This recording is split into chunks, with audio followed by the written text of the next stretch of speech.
Hello all, welcome here my channel.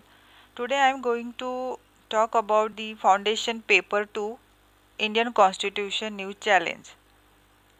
So the topic is for federalism.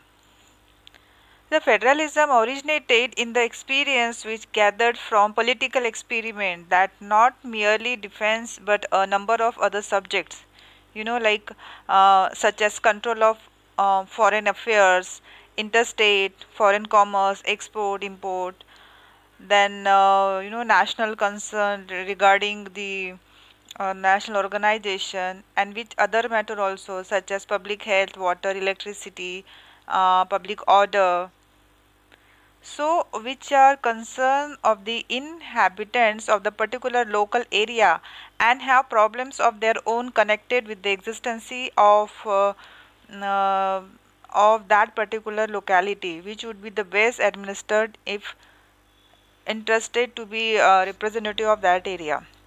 So federalism which founded not on the rule of law but on the supremacy of the written constitution, because uh, in the when we go for historical, the earliest form of political organization was not federal but unitary, but it is the pressure of economic, political and social circumstances and which which impelled the unitary states to enter into alliances with other states for meeting common problems, and due to that which related to defense, so it is with the adoption of the Constitution of the USA in 1787 and that the concept of a federal state emerged in the definition say. This is the for we can say historical. But then subsequently the adoption of the federal form in Canada, Switzerland and Australia, which gave a great impact to federalism, and number of federal constitutions which have cropped up since World War First and Second. So when we go for the federalism, we should know about the essential characteristic. In that essential characteristics, first is the supremacy of written constitution, distribution of power, judicial review or enforcement of that supreme constitution as law.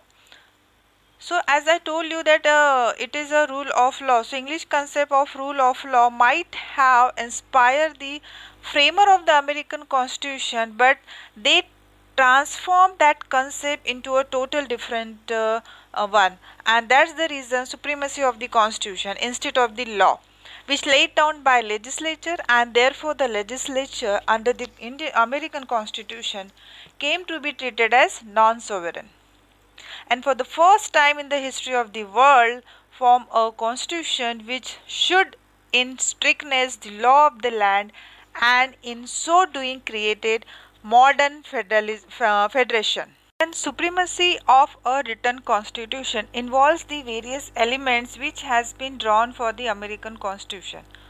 Written constitution is a higher or superior instrument from which all the organs of the state drawn their respective powers and are limited. And of course it is not possible because there is a legislature to claim that is absolute or unlimited powers as the British Parliament. And the supremacy of the constitution is protected by the authority of an independent judicial body. That portion also little bit we studied in your LLB level. So to act as the interpreter and arbiter of the scheme of distribution of powers made by the constitution, the functions, the function which is popularly known as the guardian of the constitution. And all functionaries under the constitution take oath to uphold the constitution. The constitution constitutes the higher law which has to be interpreted and applied by the court of law. See, basically in for federalism, article 141 is more important, because as I told you that federalism earlier it was not federal but unitary one. So in article 141 say in Indian Constitution 1950 that law declared by Supreme Court to be binding on all courts, that shall be binding on all court within the territory of India, and the Supreme Court play its role as the guardian of the constitution through its power of final interpretation, where the federation states have separate constitution and the problem which arises as to how far the constitutional decisions of the Federal Supreme Court shall be binding upon the states and the court also. Even of course when here mentioned that the territory of India, so lower and entire courts under Article 141. Now as a federalism is concerned, see basically there is no much more in article, like we can say 3 to 4 articles, 7, 9, not like that. Article 1 in the Constitution of India 1949 says that name and territory of the Union India, that is Bharat, shall be union of the state. The state and the territory therefore shall be as specific in the first schedule. And third, the territory of India shall comprises. Whereas this article is in 1949. Whereas in 1950, the article is that India, that is Bharat, shall be a union of the state.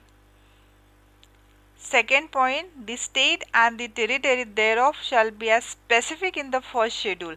So this second point is the states and the territories thereof shall be as specific in the first schedule. It was in the Constitution's 7th Amendment Act. 7th Amendment Act 1956 included. Okay, and the third point is that the territory of India shall be comprises territory of the state, the union territory specific in the first schedule, and the such other territory as may be acquired. So here I just mentioned here the distinction between of article 1949 to 1950. There is only slightly different between this two article in article 1. So please go through for that one. I drop here one question for all of you, that in which country are more important for federalism is concerned. Please reply in comment section, so we will be discussing the same thing in the next video. Till that, thank you for watching my video. Please like and subscribe. Okay, so this is all for you. Bye, take care.